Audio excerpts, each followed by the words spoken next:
Hey, I'm Scott. For those of you who just listen to Anti-War Radio on the podcast feed, I'll let you know that you can find the archive of the pilot show I did for KPFK 90.7 FM in Los Angeles, the Pacifica station, which ran on November 17th. If you go to antiwar.com/radio, interviews of Scott Ritter, James Spanford, and Glenn Greenwald. And we'd like to thank you for your support.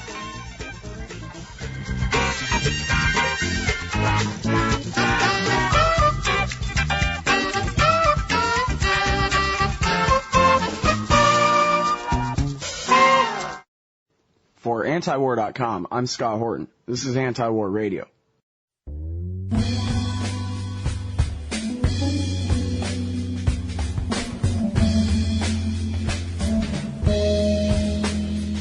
Introducing Leslie Lefkow. She's senior researcher for Human Rights Watch's Africa Division and specialized expertise on Sudan, Ethiopia, and Kenya. Thanks very much for joining us on the show today. Thank you very much for having me. Now, I want to start off with all about the human rights situation there. I mean, that's really what's most important. But also, I guess I wonder if you're well versed enough in all who the different factions are and who's fighting over what, that I can ask you those kinds of questions toward the end here. You can try. I'll give it a shot. Okay, great. Because I really want to know and I try to keep up, but it's very difficult for me too. So. Sure. Any help you could provide along that line is really important. But, basically, I think most people, at least that listen to this show, know the outline that America sponsored an Ethiopian invasion at Christmas of 2006. And the human rights catastrophe we're dealing with now is the results of that. So we can go through exactly what happened a little bit later on. But really what I want to know, what I want the audience to know is what it's like to be a Somali this week and just, what that society is like right now as a result or to whatever degree as a result of America's intervention there. Yeah, I mean, I think, the thing about Somalia, say, over the last decade is that every time you think it can't get any worse, it does.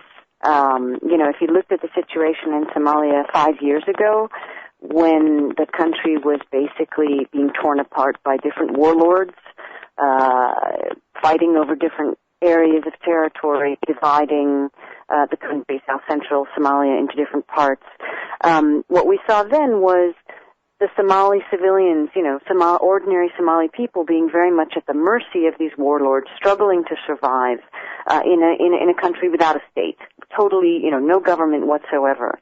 And there were enormous challenges for ordinary people. And yet, when you look now at the situation, it is far worse, and that's largely the result of almost continuous fighting over the last 3 years or 3.5 years between different groups. And the conflict in Somalia really escalated very sharply in December 2006 when the Ethiopians went into the country to get rid of the Union of Islamic Courts that had taken control. And since then, things have just steadily deteriorated. Mogadishu has been racked by fighting pretty much nonstop since December 2006. And we've seen almost more than 1 million people have been displaced from their homes in Mogadishu and other parts of the country. And some of these people, of course, have been repeatedly displaced over the last decade or more. So that has had an enormous impact on their ability to survive, to set up the kind of networks and systems to even make any kind of a living. So it's a horrendous situation. It's probably one of the worst human rights and humanitarian catastrophes in the world today. And the irony and the tragedy is that it gets very little coverage, of course, because it's enormously dangerous for journalists to work there. Well, now, all these refugees, they really don't have anywhere to go as far as crossing borders into neighboring states, so they're just all strung out along the highway, or what? Well, you've got two different patterns. Basically, the people who still have a little bit of money, Somalis who still have a little bit of money, are moving north and south, either into the more stable parts of Somalia, in northern Somalia, called Somaliland and Puntland, or they're moving into Kenya. And we've seen tens of thousands of Somalis coming into Kenya since late 2006, since the Ethiopian troops moved into Mogadishu. And that's been a very steady flow and an enormous burden, actually, for Kenya. Kenya now hosts one of the biggest refugee camps in the world, a set of camps called Dadaab in northeastern Kenya, where we're seeing very serious humanitarian conditions, very big problems in terms of the ability of refugees to access, water and shelter and food, because there's been such an inundation of refugees in the last couple of years. The other place that Somali refugees are going to is to Yemen. We are seeing smaller numbers of refugees crossing. They undertake a very dangerous crossing, often they're smuggled by people smugglers and traffickers across the Gulf of Aden to Yemen. And then the people who don't have any money, who can't afford to pay smugglers to get them into Kenya or to Yemen, are the ones who are still displaced in Somalia. They're the people who, fled Mogadishu in the last couple of years and have set up sort of shanty displaced camps outside of Mogadishu along the roads. And they're some of the worst off because, as you know, humanitarian agencies face such problems working in Somalia now that it's very difficult for these folks who are still in Somalia to get access to food and other services. I'm talking with Leslie Lefkow. She's senior researcher for Human Rights Watch's Africa Division. Now they say that this is maybe it's you guys that are the origin of this there at Human Rights Watch, that this is officially the worst humanitarian crisis in Africa. It's nothing compared to Iraq, or maybe it's not as bad as Iraq or Afghanistan, but even worse than Darfur. Is that right? I mean, it's always hard to rank, I think, crises, but I would say that Somalia, in terms of the numbers of people who are affected, it is right up there globally, along with other countries, because we're talking about more than 1 million people who've been displaced, who've had to flee their homes within the last couple of years. So these are huge numbers of people. Yeah, well, it just seems so incongruent to me to hear people say that the U.S. ought to do something to save Darfur when all the worst humanitarian crises in the world are the result of American intervention other than that one. Well, I mean, I think the irony of all the attention for Darfur and for other places is not lost on Somalis. I mean, because Somalis, are actually, despite all the problems, many Somalis have mobile phones. They do get access to the internet, so they see that what's happening in Somalia receives very, very little attention, and that irony is not lost on them. That that despite the scale and the enormous gravity of the human rights abuses that are taking place, you've got indiscriminate bombardment in Mogadishu. You have killings, rape, looting on an enormous scale. And yet, despite all these atrocities, Somalia very rarely hits public attention, and when it does, piracy is one of the few things that bring it there.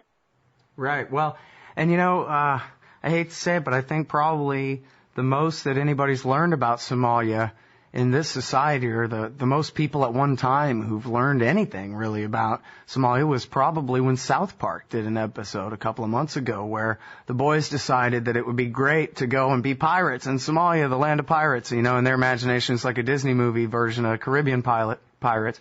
And they go there, and then the truth is that the Somalis are so desperate that they're willing to risk their lives in a dinghy on the open seas trying to get a hold of a boat. That this is an act of the most desperate people. And the Somali character in the show explains to the kids from South Park that, no, the thing is that if I don't go and be a pirate today, my mother and my brother are going to die. And this is the only chance I have. That's why I'm out on the high seas. It ain't because Somalis are evil that they're pirates. It's because they're starving to death. Yeah, I mean, I think the piracy issue in Somalia, it's a symptom, of course, of the chaos on land and the fact that for the last 3 years, southern Somalia has been engulfed in this enormous crisis. It has led in some respects to this phenomenon of piracy. And I think it shows that the attention really needs to be brought back to what is happening on land and to what needs to happen to end the conflict and even more importantly to try to minimize the horrendous impacts of what's happening on ordinary people. All right, so now I guess now that we've drawn the portrait of the nightmare that is Somali society at this point, can you address the case of whether there's such a thing as Somali society and whether it has to be this way and how it got this way? It seems like you talked about how there's no state. It seems like really all the fighting is over who's going to be the state, yeah? Yeah, I mean, I think that, the conflict in Somalia goes back several decades. So it's obviously, it's a long and complicated history. But I think to give the brief version in a nutshell, what we're seeing over the last years is the evolution of different groups at different times and for different motivations, struggling for control. And what is different, I think, about what we're seeing now in the conflict is that there is more of an ideological and a religious component to it. Somali society is based on clans, on the clan structure. These are like different ethnic groups. And this is the foundation of Somali society. And so in previous years, the conflict was about different clans struggling for control and for authority and access to resources. Now, although the clan issue is still a part of the conflict, you also see, this other layer of religious and ideological affiliation. So, for example, what we see now, which we didn't see, at least not to the extent that it is now, 5 years ago or 10 years ago, is the conflict between a very new central government, the transitional federal government of Somalia, and a loose coalition of armed groups, armed factions, who are against this central government for all kinds of reasons. For religious reasons, because they would like to impose a more hardline Islamic state, but also for other reasons. For example, the central government, the transitional government, is supported by a number of Western nations, including the United States, including the United Nations, including the European Union. So there is also an element of refusing to accept this central government because it's seen as a puppet of the West. So, there's a number of elements that have come together. Another element, of course, is the fact that some of these hardline groups, some of these armed factions, are alleged to have links to Al-Qaeda and to international terrorist networks. It's thought that these are, that the number of individuals is small. It's a minority. And most of the supporters of these factions are Somalis who really have a Somali agenda, not an international agenda, but one has to acknowledge that there is an element also within this struggle that is linked to the international terrorism issue. Mm-hmm. Well, it just seems like such tragedy to me. If you look at Osama bin Laden's speeches and writings and interviews and things like that going back, there's, I think Michael Scheuer, the former CIA analyst, said, you notice he never talks about Turkey. And that's because really the bin Ladenist ideology is a very Arab nationalist thing, and Islam and being an Arab are kind of one and the same thing in his mind. And so the Turks he really doesn't care that much about because they're this different ethnicity and that kind of thing. And yet here America just fans these flames and proves him right, even when he's just making things up. Like in the summer of 2006, he said, look out, all true believers, look out, the Americans are coming to Somalia. 6 months later, we sponsor the Ethiopian invasion of Somalia and send in our special forces and their C-130s to kill Somalis. And now, here this criminal, this murderer, gets to become, in in at least, metaphorical terms, the hero of the resistance. He gets to be, or at least take partial credit for the resistance that these other people are doing in their own country. It seems, despite the tragedy of it, it seems really dumb. Well, I think there's been a lot of mistakes with Somalia, and there's no question that unfortunately Somalis, I think, are the ones who tend to pay the price for those mistakes, be they committed by the United States or by the Ethiopians or by any of the other many states who are meddling in Somalia and have meddled in Somalia in the past. I think it was predictable that when the Ethiopians went in, that their presence would cause a movement against them like the one that we've seen. And there's no question, I think, that the situation in southern Somalia is worse today for most Somalis than it was 3 years ago. And that's really the tragedy. And, I think it is a complex situation. There's no quick fix, to the problems in Somalia. Even if we were to see all of the international meddling and interference disappear today, there is still a problem and a governance crisis that Somalis have to figure out themselves. But I think the hope would be that if we saw that kind of, withdrawal of all the international meddlers, that Somalis might then have an opportunity to work things out in a way that they haven't. And that's one of the huge problems is Somalia is. It's not just a Somali crisis, it's also a regional crisis, it's an international crisis, and unfortunately most of the actors involved are not necessarily helping to find a better solution. I think, the problem is, of course, is that everyone looks at Somalia through a very narrow lens. So, for example, I think the Ethiopians and the United States both had interests in Somalia. They're not necessarily the same interests. I mean, the U.S. has an interest in a few individuals in Somalia. These few individuals who were alleged to have been responsible for the bombings of the U.S. embassies in Kenya, for example, and Tanzania.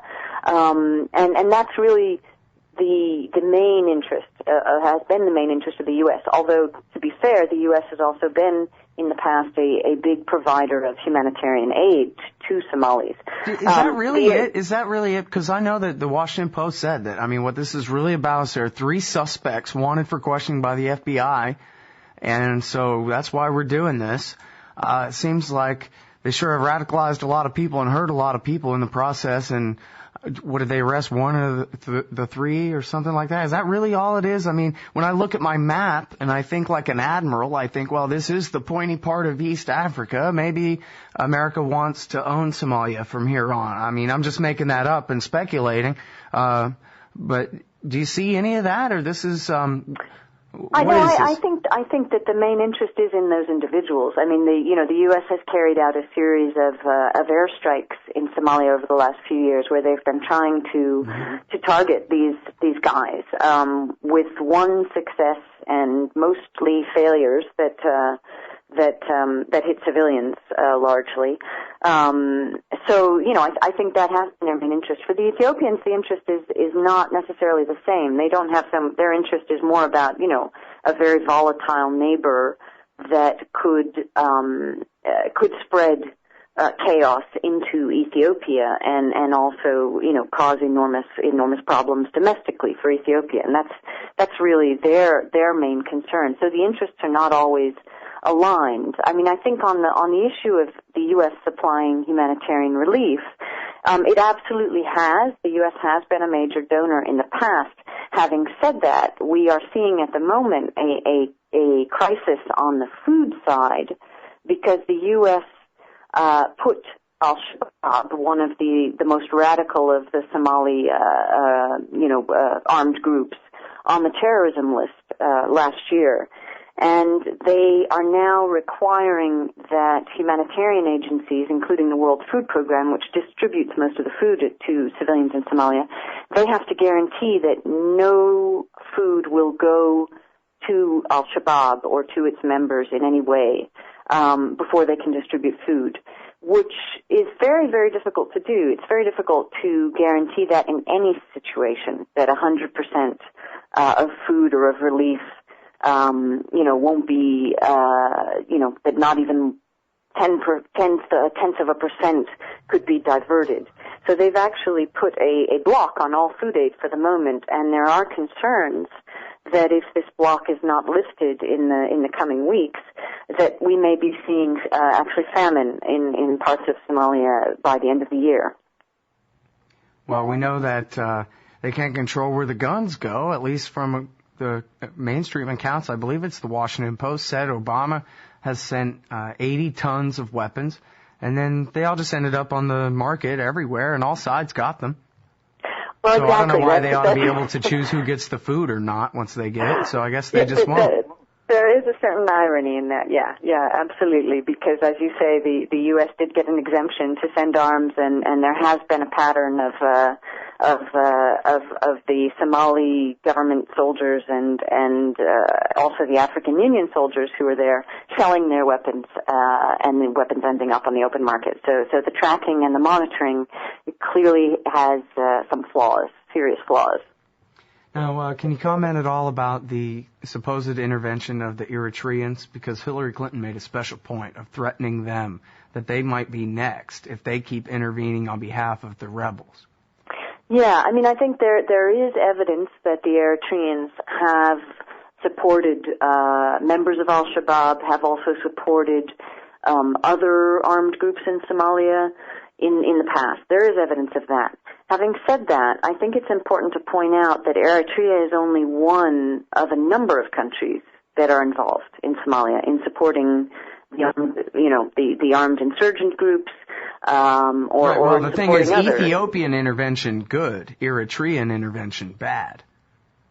Yeah, in a way, that's absolutely right. And I think the bigger picture when you look at Eritrea, part of the reason for Eritrea's policies in Somalia is because there's an ongoing Cold War between Eritrea and Ethiopia because of, a conflict that took place there some years ago that's never been resolved. And Eritrea has become very, very isolated internationally, with its own human rights problems, very, very serious human rights problems.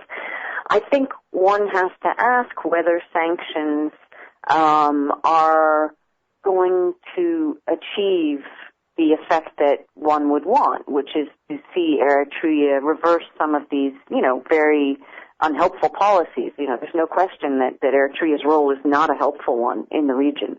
But the question is whether this will really help, whether it will just isolate the country more, and also whether, Eritrea could rightly say, well, why are we getting sanctioned when all these other countries that have been involved in violating the arms embargo on Somalia are not being mentioned? Okay, now, what exactly is al-Shabaab? Because, I hate all these terms because you never know really what they mean, and they seem to mean whatever the people who use them want, but I bet you have a particular sort of definition. As I understand it means the youth, in Arabic, and it started, say, 3 or 4 years ago as a very fringe, armed, military wing of one part of the Islamic courts. So it was quite a minority, element 3 or 4 years ago. And what we've seen over the last 3 years with the Ethiopian intervention, with everything that's evolved since then, is that it has grown in size and support. It's not, from what we understand, and it's not easy to find out all the inner workings of this group or to find out exactly how many members they have. But it seems more like a coalition of different groups.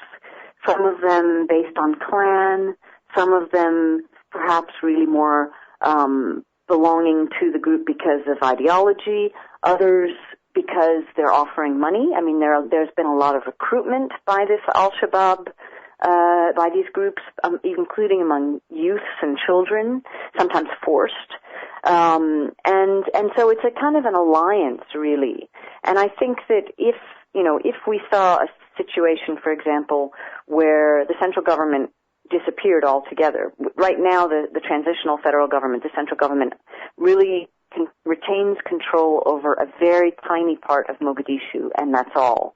It's actually Al-Shabaab that controls most of rural southern Somalia and parts of Mogadishu, as well as some other armed groups. There's another group called Hizbul Islam, for example, that controls other areas. And what we're seeing at the moment is, as Al-Shabaab and these other groups have consolidated their control of these large areas out of southern Somalia, some of these authorities have imposed very harsh Islamic punishments on ordinary Somali civilians. You may have seen, for example, some of the stories of women being stoned to death for adultery or beheadings or other kinds of very harsh punishments, usually without any kind of proper process. And what we're seeing now, we just had researchers in Kenya in the refugee camps, is we're seeing more people actually fleeing not just the incredible violence in Mogadishu, but also fleeing some of these horrendous abuses in the Al-Shabaab controlled areas. Okay, now I'm going to start this question by asking your forgiveness. Basically, what I want to do is try to reconstruct my understanding of the history of the past couple of years here as simply as I can, and then I'd like to give you the opportunity to correct me or fill this out however you like. But basically, the way I understand it, and partly based off of what you just said, the Al-Shabaab, the most radical and extreme in their Islamism or whatever, were this minor part of the Islamic Courts Union. And then in Christmas of 2006, America sponsored this Ethiopian invasion to overthrow the Islamic Courts Union. And in overthrowing the Islamic Courts Union and fighting this war against them, this Al-Shabaab movement ended up in their alliance and helping the rest of the Islamic Courts Union fight against the Ethiopian and U.S.-backed so-called transitional government or what have you. They ended up becoming more and more powerful to the point where the Bush administration decided, well, I guess we have no choice but to let the Islamic Courts Union be the government of Somalia. And then they struck a deal that said, you can be the government as long as you're the government within the shell of the transitional government that we created and installed here. You're not allowed to be your Islamic Courts Union, but you, the Islamic Courts Union, can be the government we created here. Now the enemy is the group, the radical people who like to stone women to death, who have gone from this marginal movement to the resistance against the American intervention, which is now on behalf of the guys that we intervened to overthrow in the first place. And now I'm sure I must have that wrong.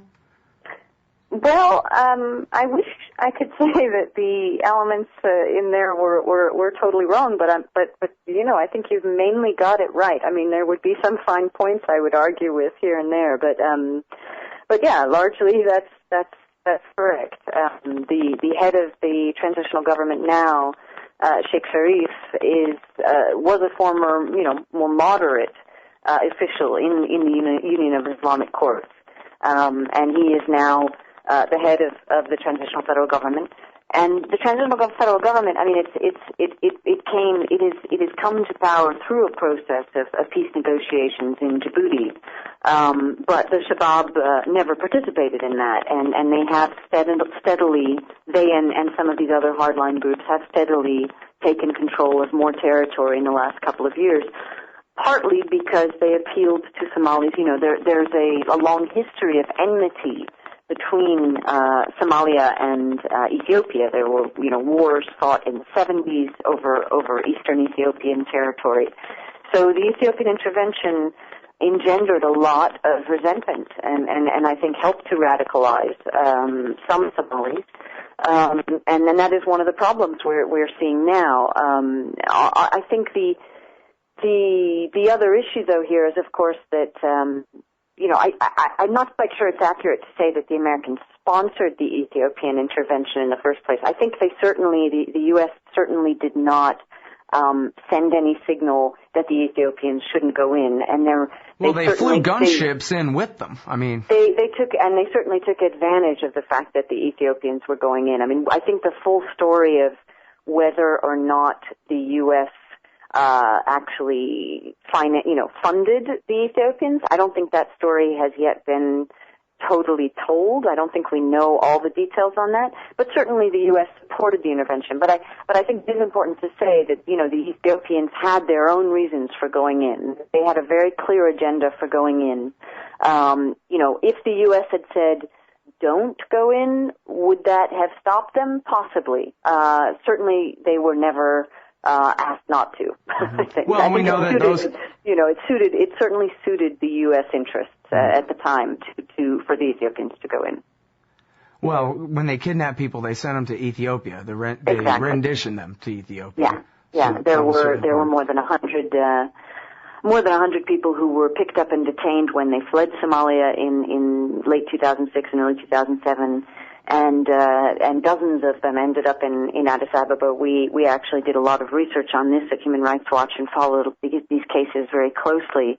And this group of more than 100 people included, more than a dozen women, children, some as young as 9 months old, who were held in Ethiopian prisons for months, incommunicado, secret, no access to consular officials, no access to lawyers, no access to their family members, until finally there was enough attention brought to push the Ethiopians to admit that they were holding them. Well, and how many people was that? Well, there were more than 100 picked up in Kenya. There were more others who were picked up directly in Somalia and sent over. We'll probably never know the total number. But the Ethiopians admitted holding about 43, 45 people, and there were certainly far more than that. Most of them were released, at least the non-Somali and non-Kenyan nationals. So there were individuals who were from a whole range of countries, including the U.S., including the United Kingdom, including Denmark, Sweden, a whole host of countries. Americans renditioned from Kenya to Ethiopia by the CIA. Exactly. Yeah. Mm-hmm. Yeah. And by the Kenyans, and then they were interrogated. There was absolutely clear U.S. involvement in the whole operation because we had a number of witnesses, who described to us being interrogated by FBI or CIA interrogators in Addis Ababa. And do we know what kind of standards for interrogation were used? There were allegations of ill treatment. Those were sometimes hard to corroborate, and they varied a little bit depending on the people. But in general, being detained in Ethiopia is not a pleasant experience. The prisons are overcrowded. There are routinely reports of torture in some of them, beatings. So it's not an experience I think one would want anyone to go through. Mm-hmm. Now, again, please forgive me, but I forgot, as part of my very vague understanding of the recent history here, when the Ethiopians invaded, it was to install a government that had been created by the U.S., really under the auspices of the United Nations, right? A government in exile. And wasn't it made up of the warlords, including the son of the guy who was the bad guy during Black Hawk Down, Adid? And that's right. I mean, that was an earlier government. That there's been a number of efforts to that was create like early 2007. Government. That was the initial Exactly. attempt to install a government, was to back Adid's son. And, well, the president at the time was a man named Abdullahi Yusuf, who was quite notorious for his past in Somalia. I think the interesting thing was that the U.S. actually was not particularly supportive of that government until the Ethiopians went in. And then, then there was a need to bolster the government against the Islamic courts. So that's when you saw more support coming in for that government. But previously, there hadn't been really that much interest.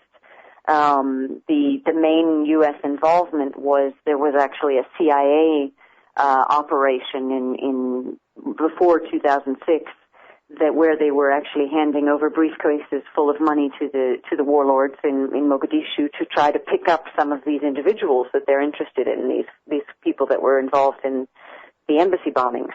That failed. That actually strengthened the Islamic courts, because people saw that as the Americans backing the warlords. So, in a way, I think this again kind of loops back to what I was saying about international interference in Somalia often making things worse. What you see, even if you just take the U.S. as one example, you see this pattern over the years of just misguided policy that is often very short-term, very narrowly focused on, for example, trying to get these three individuals. And each time it's almost the same mistakes are being made. Different administrations think that they can pick a number of warlords or other leaders to back and give them arms and give them money, and then these, regardless of the fact that many of these individuals have committed serious crimes in the past, have been serious human rights abusers in the past, and you sort of see this pattern over and over again where there seems to be very little memory of history and how these kind of interventions have failed and have often made things worse for Somalis. You mentioned before about how dangerous it is to be a journalist in Somalia, and I don't think there's been too much coverage of that, but I guess I've seen it here and there. Would you like to comment on that further? Yeah, absolutely. I mean, Somalia is, I think according to some of the media organizations that monitor these things, Somalia is one of the most dangerous places in the world to be a journalist today, if not the most dangerous, I guess probably next to Iraq. There have been, I believe now, at least a dozen Somali journalists who've been either killed or wounded over the last couple of years. There was an attack actually just a few days ago, and thankfully the correspondent for the Voice of America survived. He was shot. And this has been a symptom, I think, of both sides in the Somali conflict going after the media and going after civil society, going after human rights activists, going after, people who are independent voices.